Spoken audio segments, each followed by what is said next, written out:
Matau. Malonu. Kodėl jūsų barzda tokia geltona? Senas jau labai. Ką? Senas, už tai. Dėl to.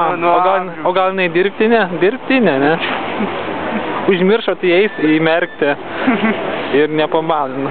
Ką jau gavau, išrašė. Kas jūs čia privertė pasirodyti? Geri vaikai, dovanėlių. Gal jūs čia prisidėjot prie akcijos Kalėdinė sriuba? Taip. Sakykit, kaip jūs manote, ar akcija Kalėdinė sriuba nėra viena iš tų Kubiliaus sudarytų antikrizinės plano dalis? Ką jūs galvojate apie tai? Nežinau, nesu susipažinęs su antikriziniu planu labai taip artimai. Apskritai ir senelis Šaltis neišgyvena krizę? Kaip jam su Jaučiasi šiek tiek, jaučiasi. Dovanėlės šiemet bus ne tokios didelės. Kalėdinės vakarienės, kaip ponas Masiulis sakė, bus ne tokios sočios. Bet ir pačio susisiekimo ministro girdėjau, vakarienė nukentės 1000 litų kalėdinė. Jau ne taip sočiai valgys mūsų išrinktieji, bet taip. Ir sąrašas patrumpėjo šiek tiek dovanėlių, ne visi gaus.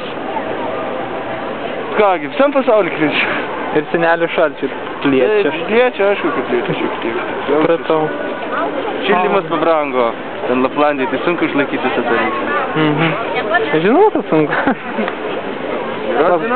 Jums taip pat čia dar truputį padraugausiu su, čia matau, truputį. Padeda sergant, pasisveikinkit su seniu.